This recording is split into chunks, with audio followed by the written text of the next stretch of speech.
My name is Austin. Welcome to Vehicle Talks. Click that big red subscriber button. Just click it. Please just click the big red subscriber button. By the end of August, I hope that I have 15 subscribers. Let's see if we can make that goal. I know we can. Well, the car that we are going to be talking about is in the subcompact class. It's called the Honda HRV. The Honda HRV comes in front-wheel drive, all-wheel drive, and it's a naturally aspirated engine of 141 horsepower with 127 pound-feet of torque. And the transmission is a 6-speed manual or CT. And the price is $20,950 to $30,250. It sits 5 passengers in the car, and the fuel economy is rated 7.7. You're probably wondering what is my personal opinion about the HRV. To me, it looks like a very mini CRV. Not that much, but very kind of different in styling. It's kind of like this smallish hatchback car, but that's usually what subcompact cars are. They're cheap SUVs that have the utility of a car, but also has the room as a regular SUV. So usually these cars are usually a little sluggish off the line. Especially, I would also say, especially this HRV, 141 horsepower. But it seems like it's one of the biggest, but not one of the smallest. It's kind of sit there right in the middle. By the way, today we are just going to be talking about the HRV. You might see a later video coming up on maybe the Chevy Trax or the Fiat 500X. So stay tuned for that. So let's read the facts. The Honda HRV was the best-selling subcompact car in the CUV first year on the market. So I'm just going to read that for now. I'm not usually going to read the rest, but that just shows you how many people bought that HRV. And you do see a lot on the road today. So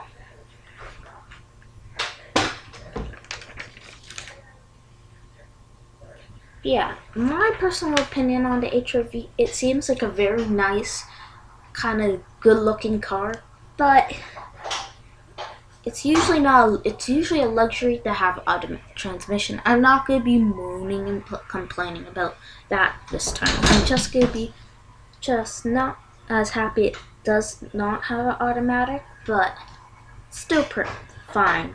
But it's one thing that I will get mad about. Why do people just put a manual in these cars? Like, I get the point, some people like driving stick, but still, my lord, 6-speed manual. You know everyone wants an automatic car these days. And a lot of people don't know how to drive stick, so I guess it saves money, but I wouldn't want to buy a CT for more money, really, so yeah. These cars are supposed to be lightweight, more lightweight than, let's say, a CRV, which is probably a lot more faster. And about Honda with all this stuff, I told you the rest of their cars in their lineup is pretty good. They ace it. We all know that. It's a HRV, we know that. So what would this car be mostly used for? I would think on the highway. This is a highway car, back and forth to A to B simply. You are not going to be drag racing in this car or anything else like that. Or going on long trips or something.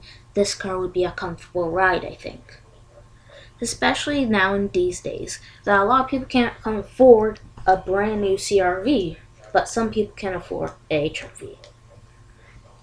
I would just recommend maybe look at a Chevy Trax or a Fiat first, before you totally buy this car, because you might like those cars better. But it's one luxury that I think is in this class, which is not really a luxury, but I'm actually quite surprised it's in this all-wheel drive. So most of the subcompact cars I'm going to be talking about are mostly going to have all-wheel drive. What do I think about the price? It's not as expensive buying a Fiat 500X, but it's not going to be as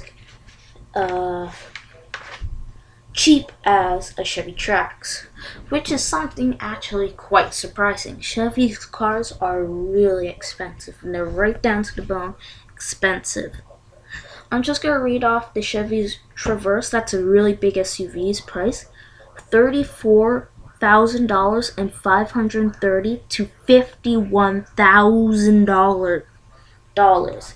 That's actually quite high in that segment that it is in, which I think is way over what it should be. It should be a little bit more lower. It should be in the 48,000 range at the max, and it should be probably down to 32 grand.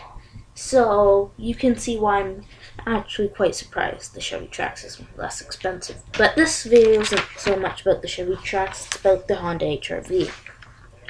Do I think it will exceed in the compact segment now? Yes. It's only one car that I might buy over it, which would be the Fiat, because it's faster and it's 0 to 60 range. But actually quite a lot, so you might want to consider that car instead if you're in the city. Let's say this car is more of a highway car, let's say to A to B, like I said, on the highway. Let's say you drive to on the highway, this is the car that you would buy. But let's say if you're in a big city like New York, Toronto, Paris, let's say, where it's busy and you're always stopping a lot because of traffic lights, I would probably buy the Fiat 500X because it's faster off on acceleration. So that's the car that I would buy.